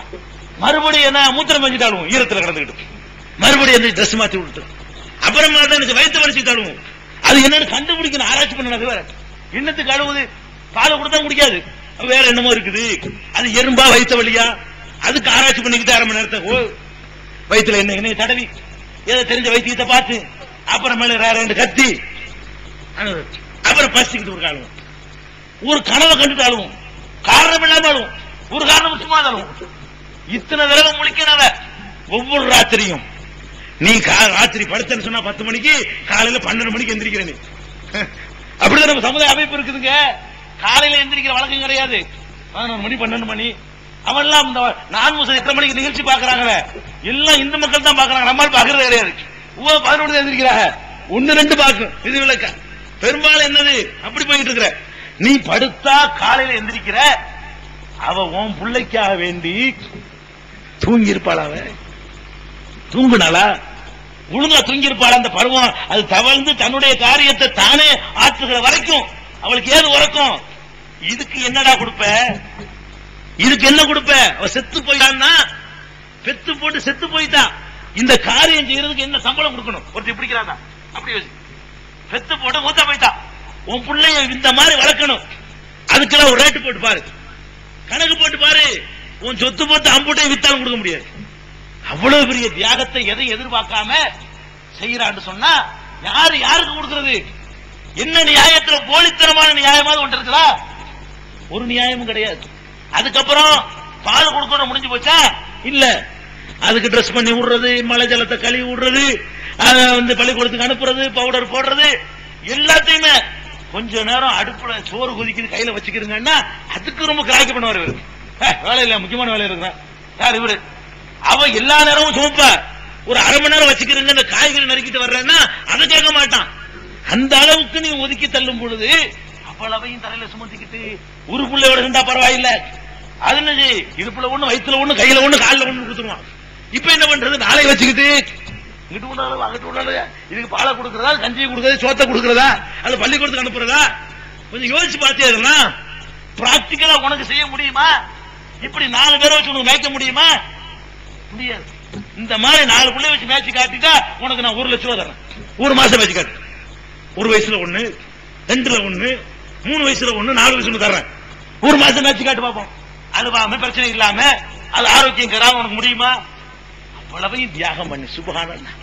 எவ்வளவு என்ன வேணாலும் கொடுக்கலாம், எவ்வளவு கொடுக்கலாம், கோடி கோடியா கட்டாலும் கொடுக்கலாம், இருந்தா லட்சமா கட்டாலும் கொடுக்கலாம். இவ்வளவு மன்னிக்கிட்டு உனக்கு சோறாக்கணும், உங்க அம்மாவுக்கு அவதான் சோறாக்கணும், உங்க அப்பனுக்கு அவதான் சோறாக்கணும், உன் அண்ணன் தம்பிக்காரனு கல்யாணம் பண்ணாம இருந்தா அவனுக்கு சொத்த போடணும், உன் தங்கச்சி வாழா வச்சு வந்து வீட்டுல உட்கார்ந்து இருந்தா அவளுக்கு பண்ணணும், புருஷனோட இருக்கும்போது வந்து உட்காந்துக்குருவா அவளுக்கு சேர்த்து போடணும், கும்பிட்டு வேலையும் பண்ணணும், தாய் அவதான் விரிக்கணும், துணி அவதான் துவைக்கணும், பாத்திரத்தை அவதான் கழுவணும். இதுக்கெல்லாம் என்ன என்ன கணக்குல என்னடா வாங்குறீங்க? ஒன்னும் புரியல எனக்கு. உங்களால எதுல எனக்கு விளங்கவே இல்லை. இது எந்த இனத்துல இவங்களை சேர்க்கிறது? வரதட்சணை வாங்குறவன மனுஷன் ஜாதியில எப்படி சேர்க்க முடியும்? மனுஷன் தான் பகுத்தறிவு இருக்கணும். இத கூட பகுத்த விளங்கலன்னு சொன்னா அவன் எந்த இனம், அவன் என்ன ஜாதி? எதுல உங்களை சேர்க்கிறது? கண்ணு முன்னாடி இவ்வளவு துன்பத்தையும் பார்த்துக்கிட்டு, இவ்வளவு கஷ்டத்தையும் பார்த்துக்கிட்டு, இவ்வளவு சிரமத்தையும் பார்த்துக்கிட்டு எவ்வளவு தரேன்னு கேட்கறீங்களே. எத்தனை குடும்பங்கள்ல உங்க ஊர்ல குறிப்பா அதலாம்பட்டினம் மாதிரி ஊர்கள்ல உள்ள நிலைமை என்ன தெரியுமா? ஒருத்தன் சம்பாதிப்பது பிள்ளைக்கு சம்பாதிச்சான் ஒரு காலத்துல. இன்றைக்கு உங்க ஊர் நிலைமை என்ன தெரியுமா? தங்கச்சிக்கு சம்பாதிக்கிறான் ஒருத்தனும். உங்க ஊருடைய நிலைமை என்ன இருக்கு? பெருந்தொகைகள் அதிகமாக வரதட்சணை கேட்கக்கூடிய ஊர்கள்ல தகப்பங்காரனுக்கு கல்யாணம், என்ன அவனுக்கு கல்யாணம் 35 வயசுல நடக்கும். அந்த பொண்ணு வயசுக்கு வரும்போது இவருக்கு 55 வயசு ஆயிருக்கும், ரிட்டையர்ட் ஆயிருவாரு. ஒரு ஆம்பளை பிள்ளை ஒருத்தர் இருப்பான், அவன் இவளுக்கு கல்யாணம் பண்ணி கொடுக்க உழைக்குவான். யாருக்கு? அப்ப உழைக்க முடியாது, உழையா முடியாத வயசுக்கு போயிடும் அவன். அப்ப யாரு உழைக்கிறா? ஒரு ஆம்பளை பிள்ளை கூட பிறந்த 3 தங்கச்சி இருந்தா அதை கட்டி கொடுக்கிற வரைக்கும் அவனு கல்யாணம் பண்ணாம அவன் உழைச்சி அவன் கஷ்டப்பட்டு கடைசியில 3ஐயும் கரையேற்றுறதுக்கு 35-40 வயசாகும். 40 வயசுல அவன் கல்யாணம் பண்ணா அவன் புள்ள வயசுக்கு வரும்போது இவன் 25 வயசா இருப்பான். இவனை உழைக்குவான், இவன் உழைச்சியா கட்டி கொடுப்பான். பாவிகளா, எப்படிப்பட்ட கொடுமை! ஆம்புடைய கல்யாணத்தை லேட் ஆக்குறீங்களா? இப்ப இந்த சுமையின் காரணமாக பெண்ணுடைய கல்யாணம் மட்டும் லேட் ஆகல, பெண்ணை கரையேற்றுறதுக்காக வேண்டி ஒரு ஆம்புடைய கல்யாணம் லேட் ஆகுது. ரேட் அதிகமா இருக்குது. மாப்பிள்ளை லேட் ஆக்கும் பொழுது மாப்பிள்ளை கிராக்கி ஏற்படுது. 25 வயசு 18 வயசு 20 வயசுல எல்லாம் ஒரு ஆம்பளை கல்யாணம் பண்ணி ஆகணும். இவங்க என்னமோ சொல்லிட்டு போறாங்க, எவன் இன்னும் 30 வயசுல பண்ணு 40 வயசுல பண்ணுன்னு சொல்லுவானுவ. ஏன்? மறுமையை பற்றி அச்சம் இல்லாதவன் அது வரைக்கும் கல்யாணம் பண்ணாம நீ வேற மாதிரி பாத்துக்காம அவங்களுக்கு அது சரி. இறைவனை அஞ்சி வாழக்கூடிய சமுதாயத்துக்கு சரியா வருமா? 20 வயசு ஆனா அவசர அவசரமா கல்யாணம் பண்ணக்கூடிய உலகம் இது. இல்லன்னா அவன் சுத்தமா இருக்க மாட்டான். ஒரு ஆம்பளைக்கு 20 வயசு ஆன உடனேயே கல்யாணம் பண்ணணும். நீங்க நேற்று உள்ள மாதிரி தாப்பம் நினைச்சிட்டு இருக்காங்க. அவ காலமா நினைச்சுக்கிறது. சினிமா இருக்காது, டூரிங் டாக்ஸ் இருக்கும். அதுல அந்த காலத்துல போடுவாங்க சம்பூர்ண ராமாயணம், ஒரு இளவும் இருக்காது போத்திக்கிட்டு வந்து ரொம்ப காதலன் காதலி பேசுறது கூட அப்படி தூரத்தில் நிப்பா, தொட கூட மாட்டாங்க. அந்த காலமா இது. அந்த காலத்துல நீங்க 35 பண்ணிருக்கலாம். இப்ப நீங்க 20க்கு தாண்டினீங்க, அவன் தாண்டிடுவான், சுத்தமா இருக்க மாட்டான். அப்ப அந்த மாதிரி இளைஞர்களுடைய ஒழுக்க கேடாயி வேற ஏதாவது நோயினுடைய உண்டாக்கி கடைசியில் அதை கொண்டாந்து கொண்டாடி கொடுக்கறதுக்கா இது தேவையா? அப்ப திருமணங்களை லேசாக்கி விட்டு ரொம்ப லேசாக ஆக்கி வச்சீங்கன்னு சொன்னா இந்த சனியனுக்கெல்லாம் இடம் கிடையாது. அப்ப அந்த மாதிரியான ஒரு கொடுமைகளை எல்லாம் பார்க்கும் பொழுது வரதட்சணையை ஒரு நியாயம் உள்ள, மனிதாபிமான உணர்வு உள்ள, இரக்கம் உள்ள, பகுத்தறிவுற ஒரு ஆற்றல் உள்ள யாருமே செய்ய மாட்டாங்க. இந்த மாதிரியான திருமணங்கள் சமுதாயத்தில் பெருகணும். கல்யாணம் பண்றேன்னு ஒருத்தன் வந்தான்னு சொன்னா, இப்ப கூட ஒரு கல்யாணம் வச்சிருக்கல கூப்பிடுங்க, அதையும் கேட்டுருவோம். உறுதி பண்ணிதான் கல்யாணம் பண்றது. எனக்கு விவரம் தெரிஞ்ச காலத்துல இருந்து வரதட்சணை வாங்குற எந்த திருமணத்திலும் கலந்துக்கல. சொந்த பொண்ணெடுத்த வீட்டுல வாங்கினாலும் சரி, சொந்த குடும்பத்திலேயா இருந்தாலும் சரி, சித்தப்பா பெரியவங்க போய்விட்டாலும் சரி. எங்க சித்தப்பா வீட்டு கல்யாணத்தை நான் கலந்துக்கிட்டதே கிடையாது. எங்க பெரிய தகப்பனார் வீட்டு கல்யாணம் வரதட்சணை எல்லாமே மாமா மச்சான் எந்த உறவினர் வீட்டு திருமணத்திலையும் அவர் லட்சியமா ஒரு அசிங்க கேவலமா கருதும் கலந்து கொண்டது இல்ல. இந்த ஒண்ணு இருக்குது உறுதி. நீல மாப்பிள்ளையா எவ்வளவு வாங்கினீங்க? ஒண்ணு வாங்கலையா? ரொக்கமா வாங்கல? நகை நகை வீடு கார் மக்களை பார்த்து சொல்லுங்க. எதுவும் வாங்கல. அல்லாவின் மீது ஆணையா வாங்கல. இப்ப தரவன் அப்புறம் தாங்க தவணை. ரொக்கமும் இல்ல தவணை இல்லையா? நீங்க சொல்லுங்க. அவர் சொல்லுங்க, நம்ப முடியல. வாங்க. வீடு யார் வீட்டுல போறீங்க? இப்ப உங்க வீட்டுக்கு கொண்டு புரியல, உங்க வீட்டுக்கு கொண்டு போய் அல்ஹம்துலில்லாஹ் ஒரு ஆம்பளை கொண்டாங்க. அதெல்லாம் பண்றது ஒரு ஆம்பளை. என்னங்க நெசமா சொல்றது உண்மைதானா? எவ்வளவு ரூபா கேட்டாரு? கேட்கலையா? கேட்கல. ரூபாக்கல. காரு எதுவும் கிடையாது. நகை ஒண்ணும் இல்ல. ஒண்ணும் கேட்கல. ஒண்ணும் கேட்கல. அவருதான் கொடுத்தாரு உங்களுக்கு? கொடுத்தாங்க. என்ன கொடுத்தாரு? 4.5 பவுன். 4.5 பவுன் என்ன? 1000 ரூபாய். 4.5 பவுன் தங்கம். தங்கம் தங்கம் தானே? ஆமா. சரி, 4.5 பவுன் தங்கம் அவர் கொடுத்திருக்காரு. அதாவது மாப்பிள்ளக்காரரு பொண்ணு வீட்டுல வாங்காம 4.5 பவுனுக்கு என்னாச்சு? 15,000 ரூபாய் ஆச்சு இல்லையா? பிளஸ் 1000 ரூபாய் ரொக்க வேற கொடுத்திருக்காரு. 16,000 பத்தாது. இருந்தாலும் ஒரு முன்முயற்சி. 16,000 ஒரு பெரிய தொகை கிடையாது இந்த காலத்துல. இருந்தாலும் கொடுத்திருக்கல. ஒருத்தருமே கொடுக்காத நேரத்துல எல்லா நிர்வாணமா இருக்கும்போது நீங்க சட்டி போட்டுருக்கீங்க. அவ்வளவுதான், பத்தாது. இது போதுமான ஆடை இல்ல, இன்னும் கொஞ்சம் நல்லா கொடுக்கணும். இருந்தாலும் இது பாராட்டத்தக்க ஒண்ணு. அல்லாஹ்வின் மீது ஆணை தானே இது. அல்லாஹ்வின் சத்தியமா கொடுக்கவே இல்லை. இப்ப சொல்லுங்க, உங்க மக பேர் என்ன? நான் சொல்றபடி நீ சொல்லுங்க, ஏன்னா மக்கள் தெரியறதுக்காக வேண்டி. என்னுடைய மகள் ஆபிதாவை அவருடைய பரிபூரண சம்மதம் பெற்று அவர் சார்பாக நான் உங்களுக்கு மனமுடித்து தருகிறேன். உங்களிடமிருந்து வரதட்சணையாக பணமோ பொருளோ நகையோ ரொக்கமோ தவணையோ எதுவும் வாங்கவில்லையா? கொடுக்கல. உங்களுக்கு நான் கொடுக்கவில்லை. உங்களுக்கு தரமாற்றம் ஆயிடுச்சு. சரி, ஒப்புக்கொள்கிறீர்களா? சொல்லுங்க. முடிஞ்சு வச்சு கல்யாணம், அவ்வளவுதான். இதுக்கு பேர் கல்யாணம். அல்லாஹ்வின் மீது ஆணையிட்டு ஒருத்தர் செஞ்சிருக்காரு. இது ஒரு முன்மாதிரி. பூனைக்கு யார் மணி கட்டுறோமாங்க, இப்ப கட்டியாச்சு. இனிமே என்ன செய்யணும்? இதே மாதிரியான திருமணங்கள் சமுதாயத்தில் பெருகணும். இதை நீங்கள் கௌரவமா நினைக்கணும். நீங்க என்ன நினைக்கிறீங்க? பெரிய ஆடம்பரம் இருந்தா, பெரிய பங்களா கட்டு வாங்கினா, அல்லது பெரிய பந்தல் போட்டா, பெரிய பாட்டு கச்சேரி போட்டோம்னா கௌரவம் நீங்க நினைச்சுக்கிட்டு இருக்கிறீங்க. கௌரவம் இதுலதான் இருக்கு. அல்லாஹ் ரப்புல் ஆலமீன் மறுமையில அப்படி நிப்பாட்டி வச்சு கேட்பானே, அதுல கௌரவம் இருக்கு. கண்ணியமா அவர் நிப்பாரு, எந்த குற்றம் சொல்ல முடியாம நிப்பாரு. இந்த மாதிரியான திருமணங்கள் சமுதாயத்தில் பெருகணும், சமுதாயத்தில் அதிகமாகணும். நபிகள் நாயகம் ஸல்லல்லாஹு அலைஹி வஸல்லம் சொன்னாங்க, இதுல வரதட்சணை மட்டும் இல்ல, இன்னும் சில விஷயங்களும் இருக்கு. இன்ன ஆவமன் நிக்காஹி பரக்கத்தன் ஐஸருஹா மூனா. குறைந்த செலவில் நடத்தப்படுகிற திருமணங்களில் தான் அல்லாஹ்வுடைய பரக்கத் இருக்கிறது. நபி ஸல்லல்லாஹு அலைஹி வஸல்லம் சொல்றாங்க. நம்ம பரக்கத்துக்கு தான் அலமோதுறோம். என்ன நமக்கு வேணும்? காசு பணம் ரொம்ப நமக்கு தேவையில்லை. நமக்கு தேவை என்ன? பரக்கத். பரக்கத்து வேணும், பரக்கத்து வேணும். பரக்கத்துனா என்ன? பரக்கத்துனா என்ன? குறைந்த பொருள் நிறைந்த பயன். பரக்கத்துக்கு அர்த்தம். பரக்கத்துனா பொருள் கம்மியா இருக்கும், அதுல கிடைக்கிற பயன் நிறைய இருக்கும். ஒரு வீட்டுல 5 மெம்பர் இருப்பாங்க. காப்பிடி அரிசியை போடுவாங்க, 5 பேரும் தின்னுட்டு மிச்சமும் கிடக்கும். இது பரக்கத்து. இன்னொரு வீட்டுல 2 பேர் இருப்பாங்க, காப்பிடி அரிசியை போடுவாங்க, பத்தாது. எதுல பரக்கத்தான உணவு எது? இதுல 2 காப்பிடி தான். இந்த காப்பிடி அரிசி 5 பேருக்கு பசியாத்தி இருக்குது, அந்த காப்பிடி அரிசி 2 பேருக்கு பசியாத்தல. இப்ப நீ எதை ரொம்ப விரும்பணுமா? நிறைய நன்மையை விரும்பணுமா? ஒரு முஸ்லிம் எதை விரும்பணும்னு கேட்டா, எனக்கு 1000 ரூபாய் வருமானம் 1200 ரூபாய் செலவு வந்தா அதுக்கு பேர் வருமானம் இல்ல.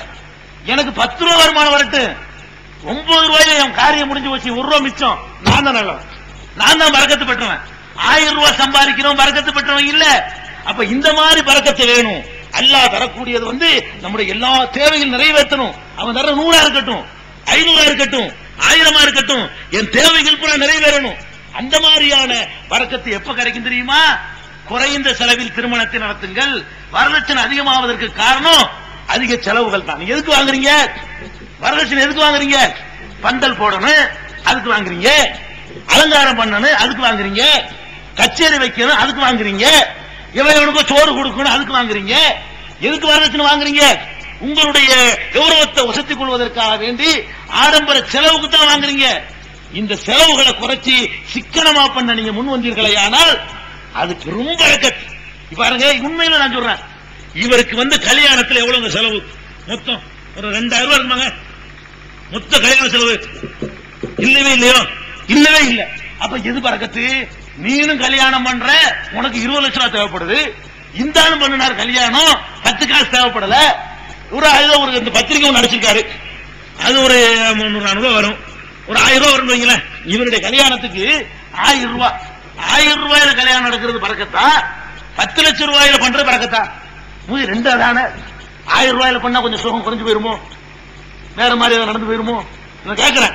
10 லட்சம் ரூபாய் பண்ணாதான் அப்படி சொகுசா இருக்க முடியுமோ? 10 லட்சம் ரூபாய் பண்ணி குதிரையில ஏத்தி விட்டு அன்னைக்கு முதலீடு கொண்டாட முடியாது. அவனுக்கு குள்ளிக்கு எடுத்து அவன் கையை கொடுத்து வீட்டு பாலை கொடுத்து அவனுக்கு போய் இவரு போய் ஜாலியா இருப்பாரு. எதுல பரக்கத்து பாத்தியா? நீ 10 லட்சம் ரூபாய் பண்ணி புண்ணியம் கிடையாது. அப்ப இந்த மாதிரி குறைந்த செலவில் நடத்தக்கூடிய திருமணங்கள் பெருகணும். இந்த வரதட்சணை ஒளியறதுக்கு ஒரு காரணமா செலவு குறைங்க. விருந்துங்கிற பேர்ல கூட நம்ம அநியாயம் பண்றோம். பழமொழியே சொல்றாங்க, துலுக்கம் திண்டு கட்டான். வெக்கமா இருக்கு. நமக்கு பேர் என்ன? துலுக்கம் திண்டு கட்டான். ஏன் அப்படி? நீ அப்படி செய்யற. வட்டி வாங்கி கடனுக்கு வாங்கி இருக்கிறது வித்து உன்னை யார் விருந்து கொடுக்க சொன்னா? கல்யாண விருந்து இப்படி கொடுக்கணும்னு பிரியாணின்னு ஒண்ணு இருக்குதா? ரசூல்லா காலத்துல பிரியாணி இருந்துச்சா? ரசூல்லா காலத்துல இந்த அரிசியும் கறியும் சேர்த்த உணவு அங்க இருந்துச்சா? கோதுமை ரொட்டி தாங்க. பிரியாணி ஏது? பிரியாணி தான் கல்யாணத்தை கொடுக்கணும்னு உண்டாக்கணும். எவன் பிரியாணி கொடுக்கணும் அவசியம் கிடையாது. 2 பிஸ்கட் கொடுக்கலாம் கல்யாண விருந்து. அதுவும் மாப்பிள்ளை வீட்டுக்காரன் தான் கொடுக்கணும், பொண்ணு வீட்டுக்காரன் கொடுக்க கூடாது. கல்யாண விருந்து கூட யாரும் கொடுக்கணும்? மாப்பிள்ளை வீட்டுக்காரனு கடமையாக்கின மார்க்கம் இஸ்லாமிய மார்க்கம். ரசூல் ஸல்லல்லாஹு அலைஹி வஸல்லம் திருமணத்துக்கு விருந்து கொடுத்தாங்க. என்ன கொடுத்தாங்க? கொஞ்சம் கோதுமை மாவு, கொஞ்சம் நெய், கொஞ்சம் தேனு, கொஞ்சம் பேரிச்சம்பழம், எல்லாத்தையுமே பெரட்டினாங்க. பெரட்டி ஆளுக்கு ஒரு உருண்டை. எப்படி விருந்து? வலிமா விருந்து. வலிமா விருந்துங்க. கறி இல்ல, எலும்பு இல்ல, ஒண்ணு கிடையாது. ஒட்டகம் இல்ல, ஆடு இல்ல, மாடு இல்ல. இது ரசூல் ஸல்லல்லாஹு அலைஹி வஸல்லம் கொடுத்த வலிமா விருந்து. அது மாதிரி பிஸ்கட் கொடுத்துட்டு போ. வா கல்யாண விருந்து கூப்பிடு, 10 பேரை கூப்பிடு, ஒரே ஒரு பாக்கெட் பிஸ்கட் வாங்கிக்க, ஆளுக்கு 2 கூட டீ, வலிமா விருந்து முடிஞ்சு போச்சு. எப்படி செய்யக்கூடாதா? இந்த புளிச்சேப்பக்காரனை கொடுத்து அவன் தின்னுட்டு சகன்ல வச்சுட்டு காவாசி கூட தின மாட்டான். ஏன்னா பசியா உள்ளவனை கூப்பிடுறது இல்லையே. அப்படி கொண்டு குப்பத்தட்டுல கொட்டுறது. யாருடைய பணம்? நெய்ய ஊத்தி கறிய போட்டு புளிச்சேப்பக்காரனுக்கு கொடுத்து அவன் என்ன செய்வான்? திங்கும் போத ஒரே சாப்பாடு, நெய் அதிகமா. அவனுக்கு கொலஸ்ட்ரால் இருக்கு, அவன் சொல்லிடுவான் நெய் அதிகம். இன்னொருத்தனுக்கு அதெல்லாம் இருக்காது. கஞ்சத் பயில ஒண்ணு கொஞ்சம் நெய் ஊத்தினா என்னமா? ஒரு சாப்பாட்டையே ஒருத்தர் நெய் அதிகமா, இன்னொருத்தர் இவனுக்கு எது சோறு கொடுக்கற? இவங்களுக்கு சோறு கொடுக்கறதுனால உனக்கு என்ன கௌரவங்க? துவாவாச்சும் கிடைக்குமா? டீக்கெட்ல உட்காந்து பேசிடுவான். விருந்து போட்டாங்க, எனக்கு விருந்து உப்பு கூட போடல. இவனுக்கு இது இந்த வாழ்த்துக்காக நீ விருந்து போடுற? நீ விருந்து திண்டு போறான அவன் குளத்தாங்க டீக்கெட் என்ன பேசுறான்? கறி போறாங்க, சின்ன சின்ன போட்டாங்க, கஞ்ச பயிலுவோம் அப்படிமா? வேவே இல்ல. குறை சொல்றதுக்கு வர்றதை தவிர மனசார வாழ்க்கை ஆகலாம் சோறு போட்டான் அந்த மாதிரி நாலு பிச்சைக்காரனு கொடுத்திருக்கியா நீ? யாரு கொடுக்குற? எவனுக்கு தேவையில்லையோ, எவன் இது மாதிரி நிலம் திங்கிறானோ, டெய்லி மேய்கிறான், அவனை கூட்டுக்கிட்டு விருந்து. இது உனக்கு இந்த விருந்து எங்க இருந்து கொடுக்குறது? அங்க இருந்து. நாங்க ஒரு 500 வருவோம், நாங்க ஒரு 1000 பேர் வருவோம், மானம் கெட்டு போய் கையில இருந்து கொடுக்கறது இல்ல, அந்த வீட்டுல போய் கேட்கறது. நிச்சயத்துக்கு வருவோம், மாப்பிள்ளை அழைக்கிறதுக்கு வருவோம், பொண்ணை விடுறதுக்கு வருவோம், கூட்டிக்கிட்டு போறதுக்கு வருவோம், மர கொண்டு வந்து விடுறதுக்கு வருவோம், பிரசவத்துக்கு வருவோம், இன்னும் வருவோங்கிற. என்ன சாப்பாடு? மூளை சாப்பாடு, தோளம் சாப்பாடா? அந்த அது ஒரு அளவு தோளம் சாப்பாடு. தோளம் சாப்பாட்டுக்கு வருவோம். நீ தோழி சாப்பாடு நீ கொடுப்பியா? நீங்க நாங்க வாங்குறதுங்கிற. இப்படி எத்தனை ஒரு பொண்ணை பெற்றதுக்காக வேண்டி கல்யாணத்தோட விடுறாங்களா? கல்யாணத்துக்கு முந்தில இருந்து ஆரம்பிச்சு அந்த பொம்பளை ஒரு புள்ளைய போடுற வரைக்கும் விட மாட்டாங்களாம். புள்ளைய கூட்டிட்டு வர மாட்டாங்க. அதுக்கு என்னமோ போடணுமா? போட்டாதான் கூட்டிட்டு வருவாங்க. பிள்ளைக்கு போட வேண்டியதை போடலையில கூட்டிட்டு வர மாட்டோம். அப்ப கிட்டத்தட்ட ஒரு பொம்பளை பிள்ளை பெற்றதுக்காக வேண்டி அவனை சவக்குழியில வச்சு பாட கட்டி சுப்ஹானல்லாஹ். இது எப்படி நீங்க நியாயப்படுத்துறீங்க? இது எப்படி நீங்க அங்கீகரிக்கிறீங்க? எப்படி இதுக்கு ஒத்து போறீங்க? இந்த ருசிக்காக வேண்டி நாக்கத்தம் கூட்டு நீங்க அலையிறீங்க. புறக்கணிக்கணும். திருமண வரதட்சணை வாங்காம இருந்தா பத்தாது, வாங்குறவனை எல்லாம் ஒரு அசிங்க பிறவியா கருதுங்க. திருட்டு பையனுக்கு மாலை போட்டு வரவேற்பீங்களா? அதை விட கேவலம் பண்ணி அவனுக்கு ஒரு மாலையா, அவனுக்கு ஒரு பள்ளியாசல ஒரு இடமா, அவனுக்கு ஒரு ஊர்வலமா? அதுக்கு பின்னாடி நீ போற ஊர்வலம் உண்டா? மாப்பிள்ள ஊர்வலம் உங்களுக்கு ஊர்வலம் யாருக்கு? திருட்டு பையனுக்கு மாலை போட்டு நான் கூட்டு போன நாளைக்கு நீங்க அப்படி பண்ணுங்க, விளையாட்டுக்கு இல்ல. இதை விளங்குறதுக்காக வேண்டி ஒரு திருடனை பிடிங்க, அவனுக்கு ஒரு மாலையை போட்டு எல்லாரும் யானை சலாம் அலைக்குன்னு சொல்லி போங்க. என்னன்னு கேட்பான், என்னடா நீ அவனுக்கு பண்ற இவனுக்கு பண்ற என்ன? நீ அவனுக்கு பண்றீங்களா அந்த வகைக்கு போயிருக்கு?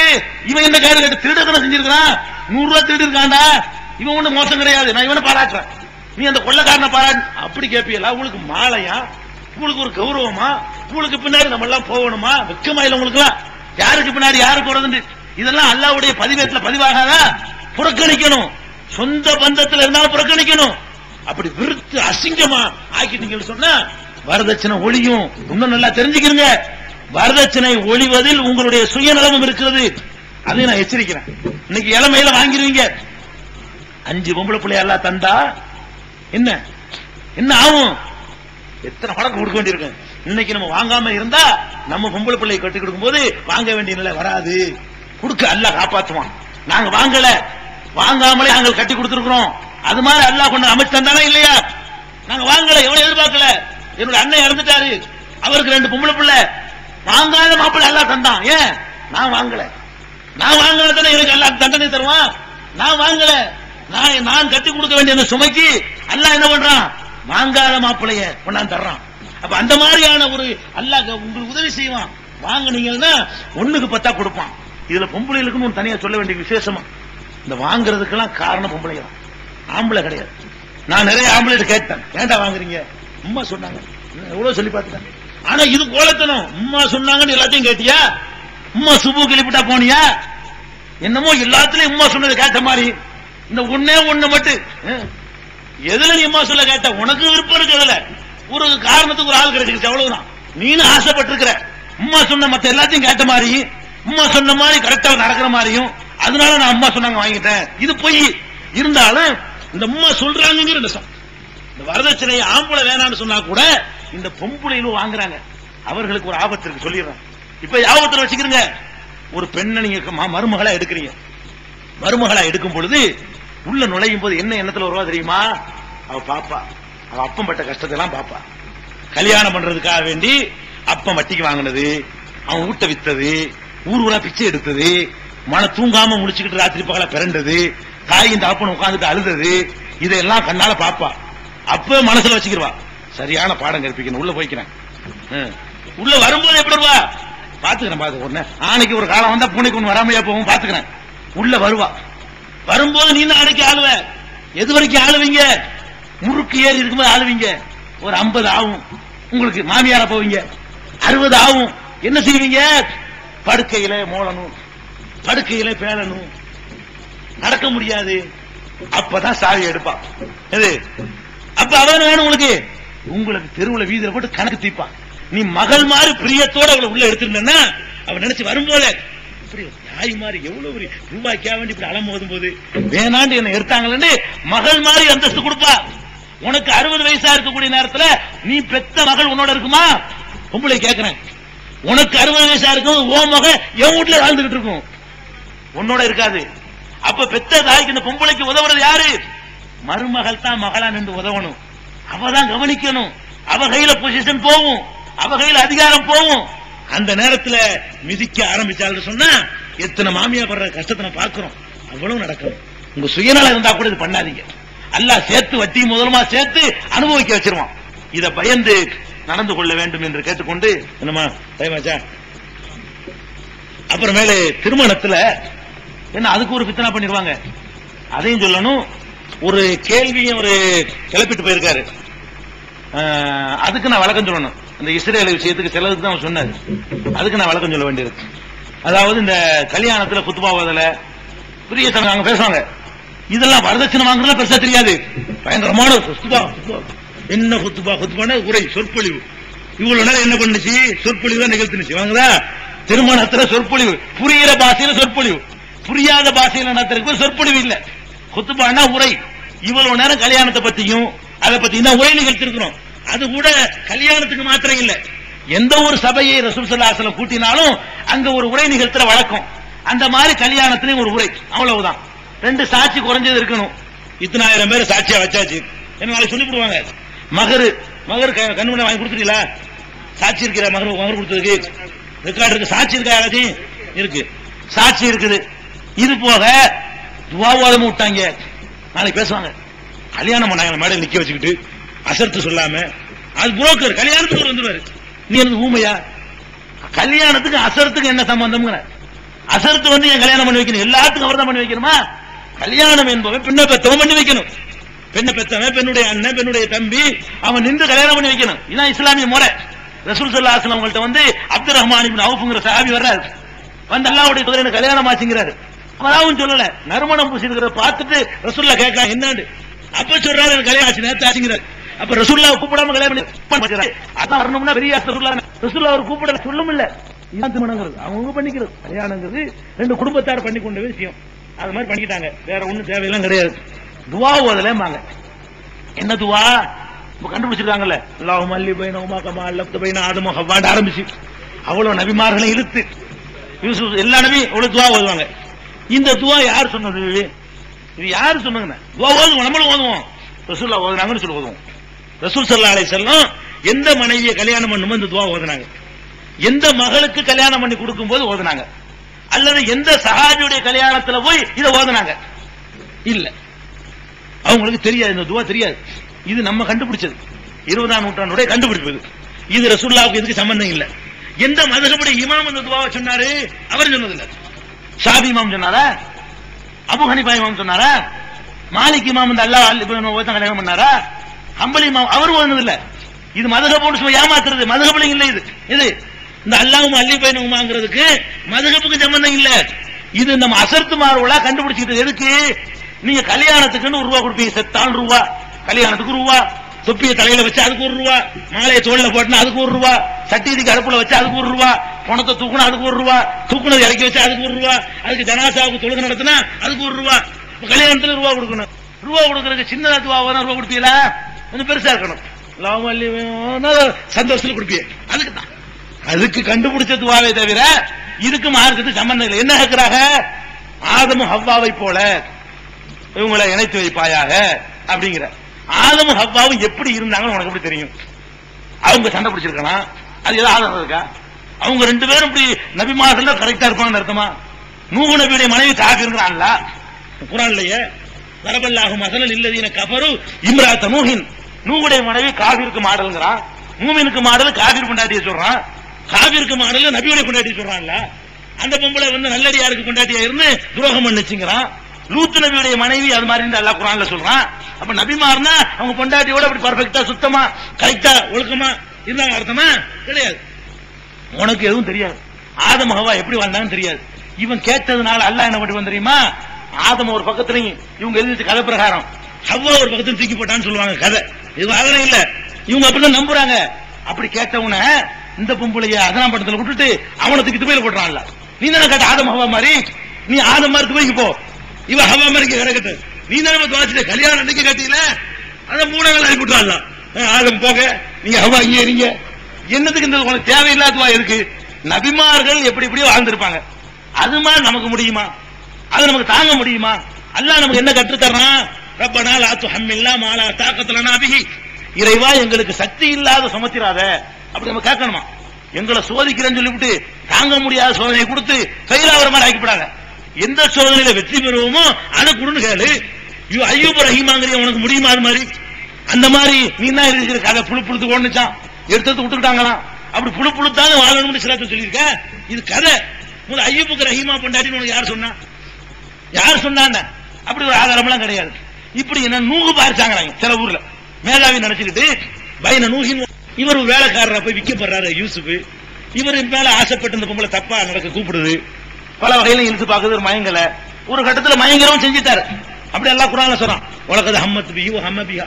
அவளும் அவரை நாடினால் அவரும் அவளை நாடி விட்டார்னு அல்லாஹ் குர்ஆன்ல சொல்றான். சிலிப்பாய் டக்குன்னு சுதாரிச்சுக்கிட்டார். அல்லாஹ் வந்து அவரை காப்பாத்தி விட்டான். இப்படியான ஆளு கடைசியில மாட்டிக்கிட்டு அந்த பொம்பளை என்ன பண்ணுச்சு? சொந்தக்காரங்க வந்த உடனே இந்த ஆள் என்னைய பிடிச்சி விட்டுட்டான்னு மாத்தி விட்டுருச்சு. பிளேட்டை மாத்திருச்சு. அவ்வளவு சுத்தமான பொம்பளை.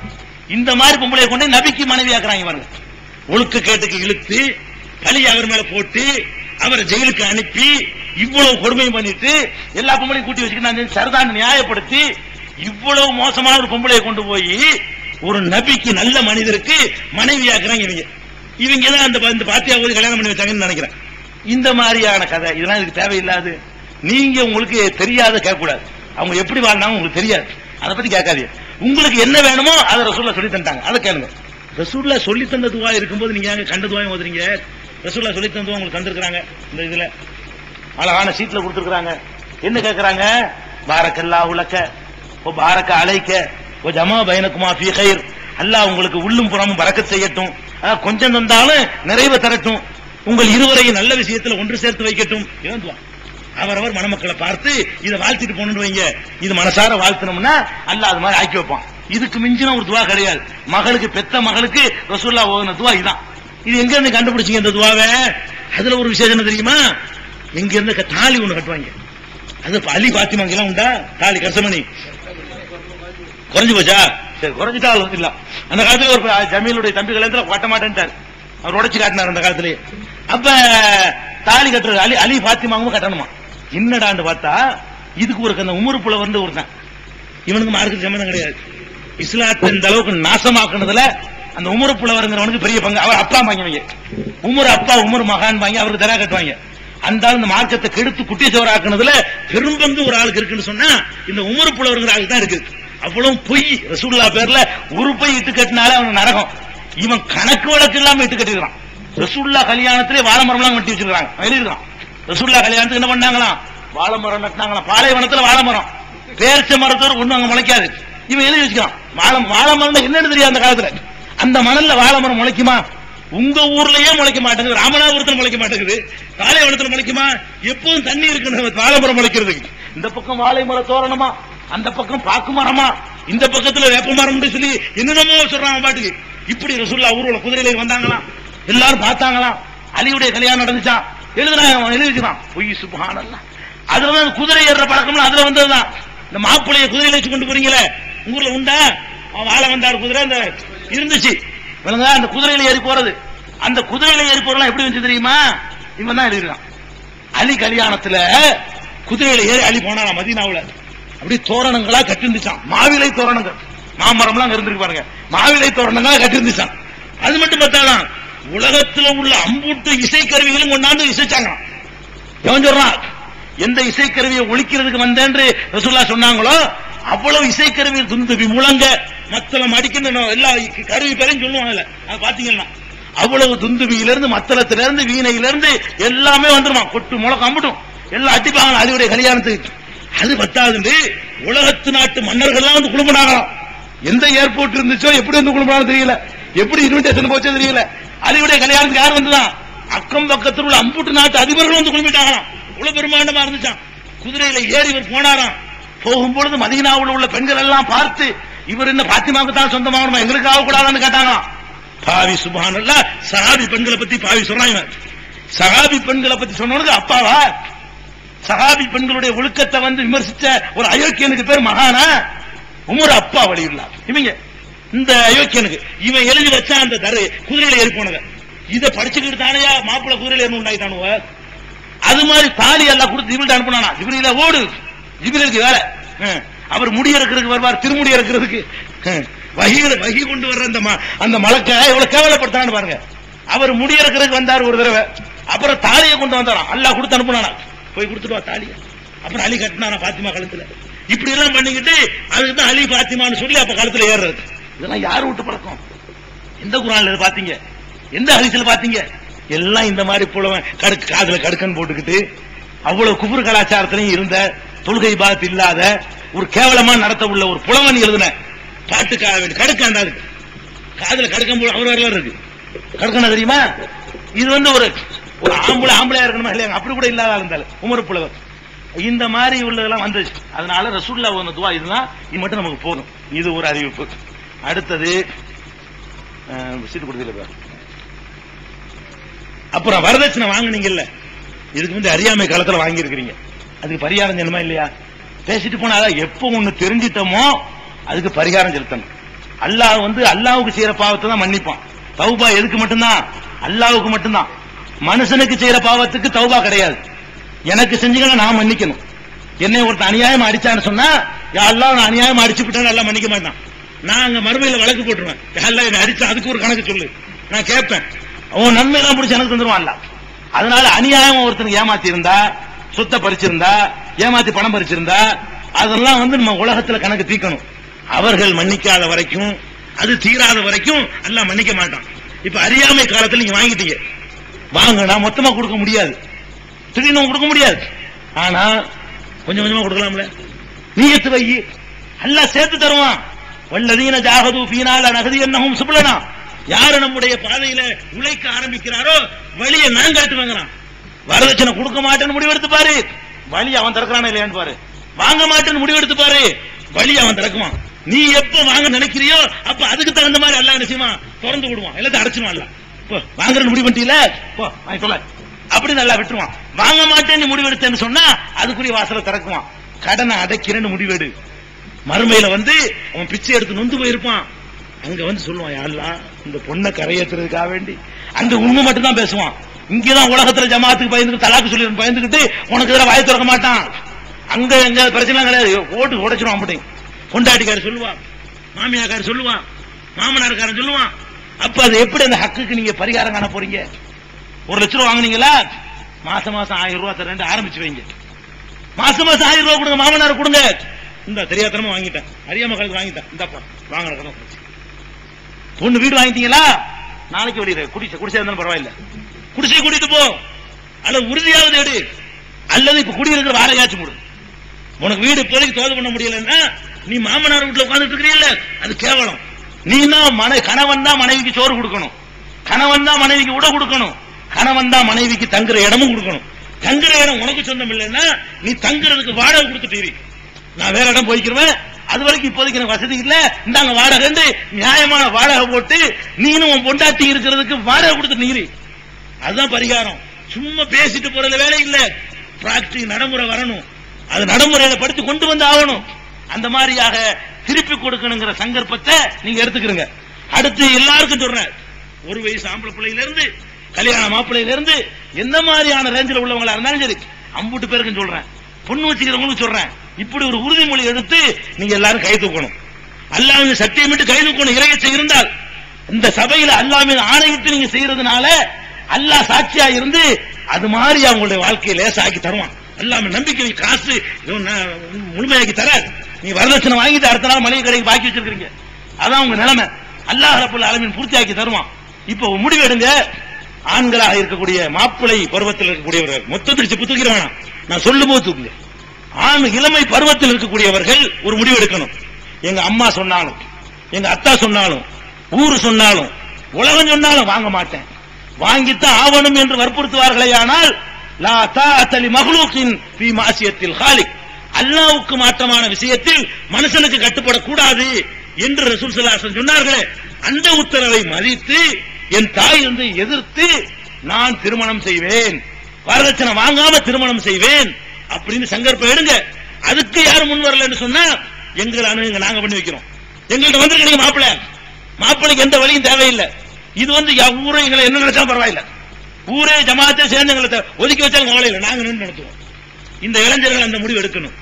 ஆம்பளை பிள்ளை 1 வயசுல இருந்து பருவ வயசு வரைக்கும் பிள்ளைய வச்சிருக்கக்கூடிய தாய்மார்கள் தந்தைமார்களுக்கு சொல்ற, எங்களுடைய பிள்ளைகளுக்கு நாளைக்கு கல்யாணம் நடந்தாலும் சரி, 20 வருஷத்துக்கு நடந்தாலும் சரி, வாங்க மாட்டோம், ஒரு காலத்துல வாங்க மாட்டோம், அல்லாஹ் மீது ஆணைய வாங்க மாட்டோம், அல்லாஹ் எங்களுக்கு லேசாக்கி தருவான் அப்படிங்கிற சங்கல்பத்தை பெற்றவர்கள் பூராவுமே எடுங்க. அதே மாதிரி பெண்கள், இளம் பெண்களா இருக்கக்கூடியவங்க உறுதி எடுங்க. எங்களுக்கு மாப்பிள்ளை பேடி வேணாம், பொட்டைய வேணாம், 9 வேணாம், ஆம்பளை வேணும்னு சொல்லுங்க. ஆம்பளைய வந்து எங்களுக்கு மகர் தந்து கல்யாணம் பண்றோம் வந்தால் நாங்க கல்யாணம் பண்ணுவோம், எங்கள்கிட்ட கேட்கிறோம் வந்தா நாங்க உட்கார்ந்துட்டு போறோம் அப்படின்னு வசதி படைத்தவர்களும் நீங்க அல்லாவுக்காக இந்த முடிவு எடுக்கும் போது அல்லாஹ் லேசாக்கி தருவான். இப்ப மட்டும் உட்கார்ந்து தானே இருக்கிறீங்க, இப்ப உட்கார்ந்து தான் இருக்கிறீங்க. இது வந்து வழி இல்லாம உட்கார்ந்துட்டு இருக்கிறீங்க. நீங்க மாட்டேன்னு சங்கல்பம் செஞ்சு உட்கார்ந்தீங்கன்னு சொன்னா அல்லாஹ் வாசல் அப்படி திறப்பான், லேசாக்குவான். உங்களுக்கு வரதட்சணை குடும்பம் வாங்காத மாப்பிள்ளைகளை கொண்டாந்து நிப்பாட்டுவான். அவ்வளவு லேசாக கல்யாணம் நடக்கும்.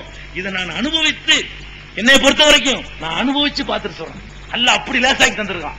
எத்தனையோ பேருடைய அனுபவங்களை கேட்டுட்டு நான் சொல்றேன். அல்லாஹ்வுடைய பாதையில தியாகம் பண்ண நீங்க முன் வந்தீங்கன்னு சொன்னா தயாரா இருக்கணும். அதனால எல்லாரும் சேர்ந்து வரதட்சணை வாங்க மாட்டேன், கொடுக்க மாட்டேன், வரதட்சணை வாங்குற மாப்பிள்ளைக்கு வாங்கப்பட மாட்டேன் அப்படிங்கிற எல்லாருமா சேர்ந்து ஒரு அடையாளமாக உங்களுடைய கைகளை தூக்கி காட்டுங்க. எத்தனை பேர் பார்ப்போம்? நானும் சேர்ந்து பொம்பளை எல்லாம் வாங்கி தந்துருவீங்க. சும்மா தூக்கம் தப்பு இல்லமா, தெரியணும், எல்லாம் பார்க்கணும்ல. அப்பதானே பொம்பளை எல்லாம் வாங்க போறீங்க உறுதியா? சும்மா தைரியமா தூக்குங்க. ராமநாதபுரத்துல உருகை கடை 50 பொம்பளை தூக்குனாங்க. என்ன இவ்வளவுதானா? ஆம்பளை எல்லாரும் 10%, பொம்பளை தான் நீங்க மனசுல உள்ள கையை தூக்குறீங்க காட்டணுமா இல்லையா? எல்லாம் பார்க்கணும். நாளைக்கு வரதட்சணை ஒழியும். யாருமே நீங்க தான் பாதிக்கப்படுறீங்க. சரியா? இவ்வளவுதானா? வெக்கப்படுவாங்களோ? அதுக்காக வேண்டியா தூக்க மாட்டாங்களா? சரி, ரைட், போதுமா?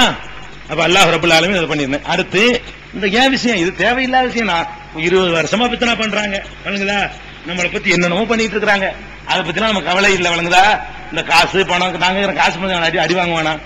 எத்தனை ஊர்ல அடி, எத்தனை ஊர்ல உத, எத்தனை ஊர்ல வெட்டு, எத்தனை ஊர்ல குத்துந்தார்கள். மேலப்பாளையத்துல கூட்டி கொண்டு வெட்டு வாங்கி கொடுத்தாரு, வழங்குதா? சரி, அப்படிலாம் இருக்குது. இதெல்லாம் வந்து சும்மா கொச்சப்படுத்துறதுக்காக வேண்டி இதெல்லாம் செய்யறதுங்க. அந்த மாதிரி எல்லாம் ஒரு அதெல்லாம் நாங்க வரதட்சணை வாங்க தெரியாதா? நாங்க ஒண்ணு செஞ்சவன சொல்லிட்டு தான் செஞ்சுட்டு இருக்கிறோம். அதனால இதெல்லாம் பச்சை பொய். எவரிடம் இந்த நிகழ்ச்சிக்கு வர்றோம், இது மாதிரி மார்க்க பையான்னு சொன்னா அதுக்கு ஒரு ஃபீஸ் வாங்குவாங்களா இல்லையா? நாங்க இந்த கூட்டத்துக்கு உள்ள கத்தனைக்கு ஃபீஸ் வாங்கணுமா? எவ்வளவு ஃபீஸ் வாங்கினீங்க? வண்டியில வந்தோம்னா அதுக்குள்ள காசு செலவு கொடுப்பாங்க. அது ஆபீஸ்ல மிச்சம் சேர்ந்து ஆபீஸ்ல வச்சுக்கிறாங்க, அவ்வளவுதான். நம்ம ஒண்ணு ஃபீஸ் வாங்கிட்டு போறது கிடையாது. எந்த கூட்டத்துக்கு போனாலும், எங்க போனாலும் சரி, எந்த விதமான தமுக கூட்டமா இருக்கட்டும், தௌஹீத் கூட்டமா இருக்கட்டும், வரதட்சணை கூட்டமா இருக்கட்டும், எந்த ஒண்ணுக்குமே நம்ம கிட்ட வசதி இல்லாதனால போக்குவரத்து செலவு பண்ணி போக முடியாது. கூப்பிடுற செலவு நீங்க ஏத்துக்கணும். அதை தவிர வேற என்ன நாங்க வாங்கணும்? யார்ட்டையும் எதுவும் வாங்கல. எந்த கவர்மெண்ட் சவுதி அரேபியா தருவானா? நாங்களும் அவங்களும் நம்ம ஏத்துக்கிட்டு இருக்கோம்.